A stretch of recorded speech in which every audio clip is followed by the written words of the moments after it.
Hi, I'm Kristen, owner and operator of Little Red Hen Consignment Tagging Service. And I'd like to share with you some supplies you might want to have on hand when you're actually ready to start tagging your items for children's consignment sales. The first thing you'll need is index cards. You can either buy index cards themselves or invest in some heavyweight paper. I usually use 110 pound that you can buy at office supply stores and just cut that to size. It's a little sturdier than index cards. Something to consider. Most sales ask that if you wish to have your items sorted and returned to you if they're unsold, they'll ask if you will highlight the cards in some fashion to let them know that those items are not just to be donated if they remain unsold. And there'll be different colors used based on your last name. My last name is Yartz. I tend to be blue at most of the sales, so one thing I always have on hand is several blue highlighters. And when you get your card ready, you're just going to want to make a nice thick line so it's easy for people who are sorting any unsold items at the end of the sale. Don't just get one, don't get a packet that has 4 colors in it and one is the one you want, because 9 times out of 10, halfway through your tagging, when you're in a rhythm, your kids are at school or you're up late at night, you'll run out. So have a couple on hand that are specifically to the color you need for your name.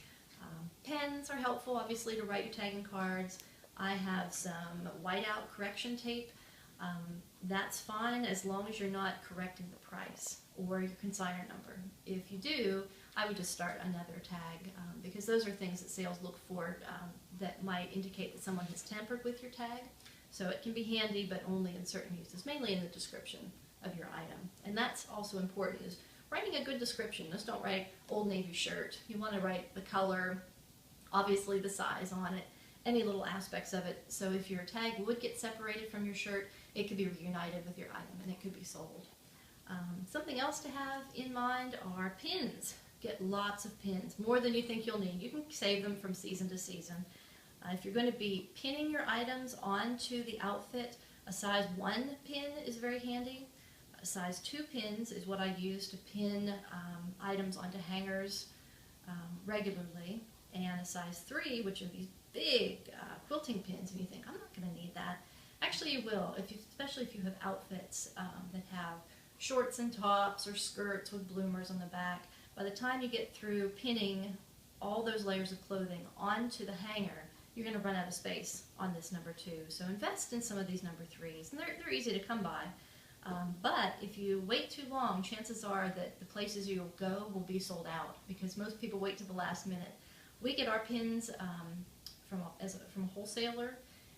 You don't have to order a whole bunch. There's a link on our our Pinterest page to where you can go and see where we buy our pins. And you can just buy a couple boxes. You get over 1,000, and then you'll never run out of pins. You'll have them on hand for many consignment sales to come. Or you can even just share the cost with a friend.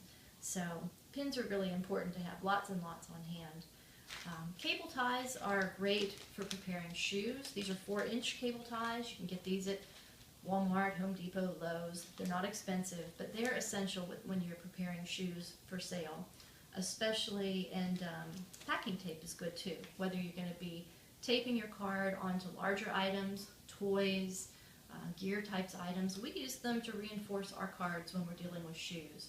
And I can talk to you more about that later in a different tutorial about actually tagging your items. But there's a lot of different tapes out there.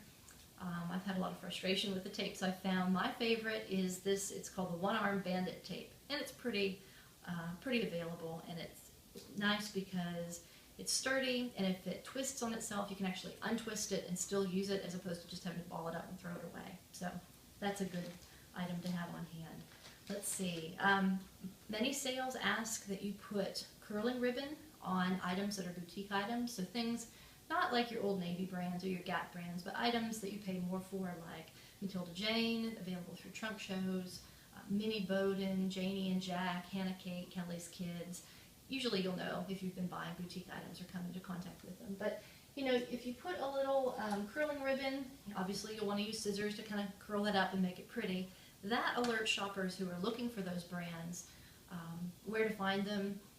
They'll tend to make a beeline for them. You'll get a better price for your items often because it will attract the shoppers who are willing to pay a little bit more than kind of more value-based shoppers who are looking for a real good deal or just play clothes for their kids. So this is just available, you know, in the wrapping paper section of big box stores or party stores. And your sale may have a color that they ask for you to use, or they may not care. But it's worth investing in and to have, and it lasts a long time. Let's see. Batteries, cheap batteries. Go to the dollar store for batteries. Don't invest in expensive ones. Anything that you take to the sale that needs batteries should have batteries in them. People are going to test your item to see if it works. If it doesn't work, they're not going to buy it. And it won't cost you much money just to have a handful of batteries to put into things. AA is usually the most common one. I've also used C on some larger, like extra saucer kinds of things. And finally, oh no, not finally, two more things, sorry, getting ahead of myself. We've got these hole punches. This is Fisker's brand, available at craft stores. Again, not very expensive. This is 1/16 inch hole that you can use to punch your tagging cards with, and then after they're punched, you can use your pin to actually affix your item to the tagging card. And then if you're preparing shoes, you'll want a larger hole punch because you'll be using your zip ties at that point. This hole is a little small for zip ties, but this is a 1/8 inch, and it makes a bigger punch. I'll just show you here. So you can see the two different sizes, and zip ties go right through that.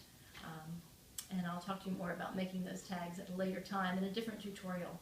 Last but not least, we've got the tagging gun. Now, it took me a long time to get on the tagging gun bandwagon, but now I've been using it. I love our tagging gun. It really saves time. It affixes the tag to the item really well. There's very few lost tags, if any, if you've done a good job putting them in. They're simple. The main thing you want to make sure if you get a tagging gun is that you get a fine tagging needle for fine fabric. There are different needles that you can get. They do make a hole in your clothes, so it's important to know where to put that barb through to not damage your item. I'll talk more about that later. But we use Avery Dennison. This is a Mark III fine fabric tagging gun. And the type of barbs we use, which are these plastic things that hold it all together, is a 3/4 inch or a 1 inch barb. And they're very available online, even through eBay. And let's see, what else? Oh, so the other thing to have on hand is an idea of how you want to price your items. We have a suggested pricing guide that's available, 13 pages of tried and true for our area, which is around the Knoxville, Tennessee area. It's available as a free download on our website. So you're very welcome to head on over there and have a check of that. You can use it when you're tagging, you can print it out. It's updated each season. And our website is littleredhentagging.com. We're also on Facebook and Pinterest. Thanks so much, and good luck consigning.